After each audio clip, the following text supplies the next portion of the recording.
how to use sed. So sed is a stream editor.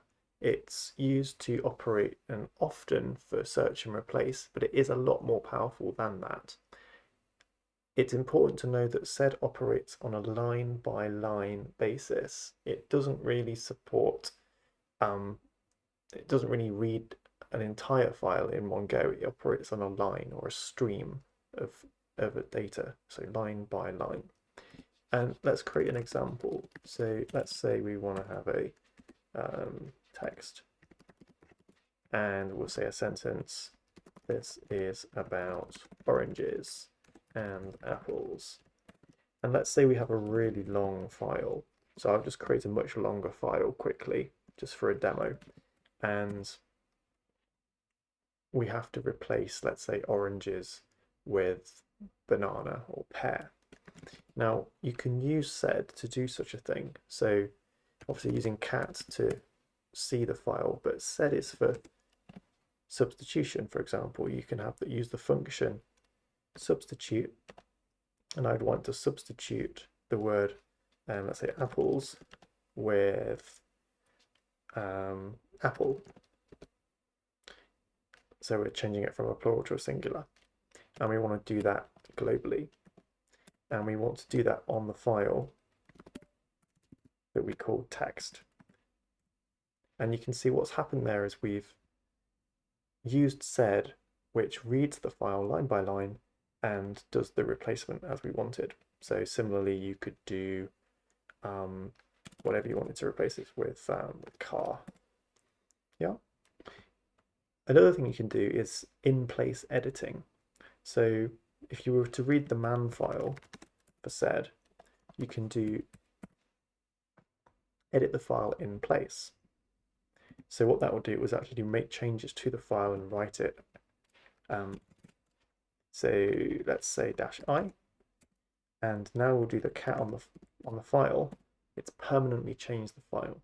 That's a risky thing to do if you are not confident in the sed commands that you've written. Okay, another example is, let's say, what if you want to replace things that are already, so let's using the / character. So let's open up that text file again, and we'll just delete all of that.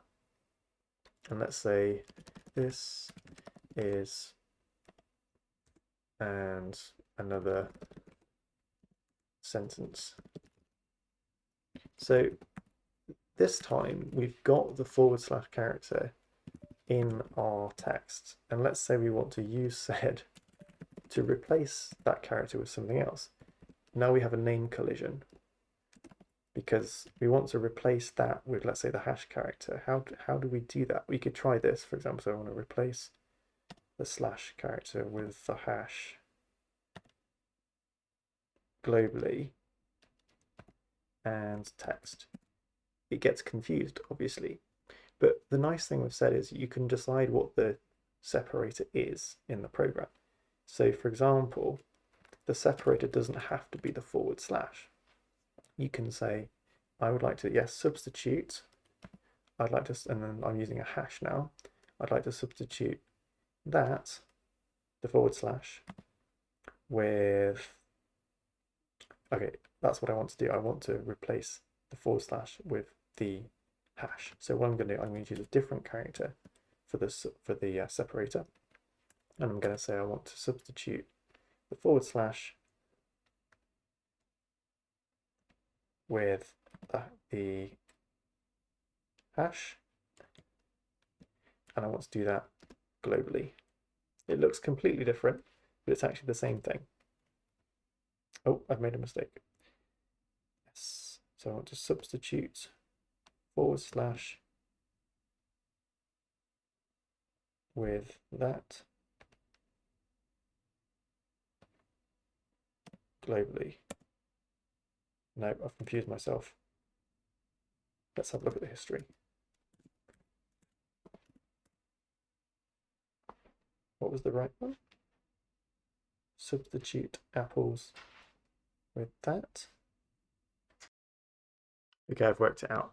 So we want to substitute our / with the hash, And I've chosen to use the $sign as a separator so that sed knows what to use. And as expected, we can replace that. We can use any separator that we want. So let's say we want to use, maybe we can use the ampersand instead.